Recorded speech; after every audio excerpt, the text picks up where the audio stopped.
Morning, everybody. Welcome to Tuesdays. There's an old saying, it says, keep it under your hat.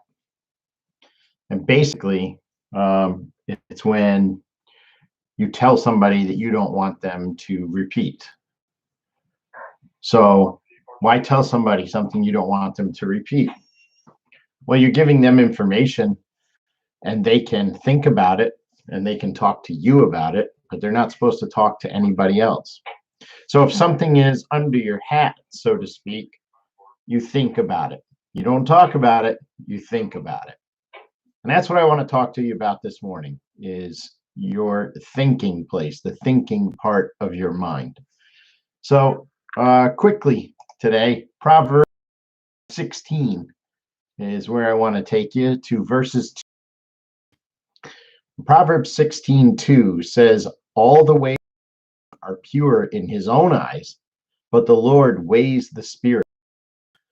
That means we love to rationalize the things that we do, but God doesn't look quite as much at what you do or don't do, but the spirit behind why you do something or don't do something. See, the Lord is more concerned about the condition of your heart than your outward actions. Why you do something or why you don't do something is what he's really concerned with.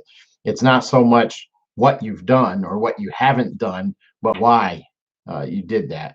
The danger is that people begin to use this term that, well, the Lord knows my heart, and you use it as justification to do things that you know are wrong. That's not what I'm talking about.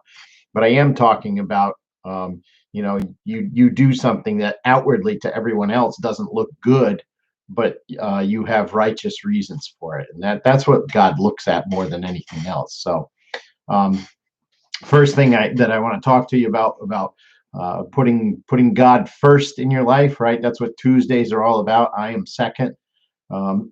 Is why you do the things that you do or don't do the things that you do. What's the spirit behind it? Is it righteous? And if we constantly weigh those kind of things, we don't really need to be concerned about what people think about us and our actions. We only need to be concerned about how the Lord sees us and how he weighs our spirits for the things that we do. So verse 3 says, commit your works to the Lord and your thoughts will be established.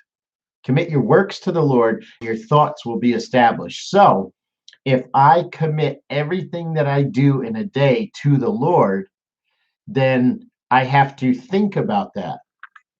Do you get how this works? Commit your works to the Lord and your thoughts will be established. Do you have problems controlling your mind? Does your thought life run wild? Do you think things you shouldn't think? I'm not talking about a flash thought or seeing something that makes you think a certain thing and having an instant reaction. I'm not talking about those kind of things. We'll all struggle with those things for the rest of our days here on earth.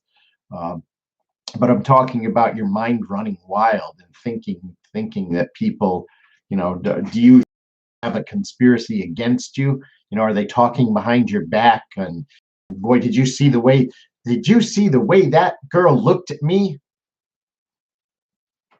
What, with her eyes? Did you want her to look at you with her ears? Come on, people.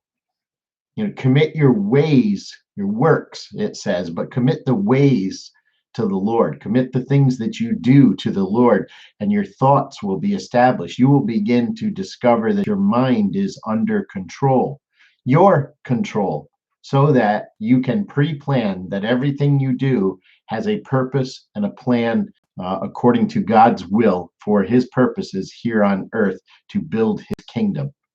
So anyway, I'm not going to keep you real long this morning. I just wanted to encourage you with that.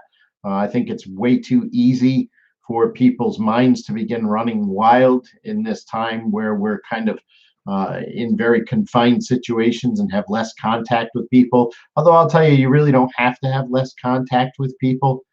You can reach out to people. You can video. You can phone call. Listen, you can even drive up in front of somebody's house and yell from your window to their porch, if you really want to see them face to face. And surprisingly, that there's something that the other night. We saw some friends of ours outside, and we pulled up out front, and from our window we talked to them on their porch, and it was very satisfying, to see people in person and have that kind of conversation. So go do that. But think about what you're doing, why you're doing it, that it's not just satisfying something inside of you, but that it does have a righteous purpose, that it satisfies you, yes, but you want to fellowship with like-minded people. Is it the sinner that you want to go fellowship with? Well, then the Lord's not going to weigh that spirit very well in you. So just thinking that that's some of the ways that we can help put God first in our lives and ourselves second. Think about it. Have a great day. Have a blessed day. It's going to be beautiful out there today, so enjoy it. Go in peace.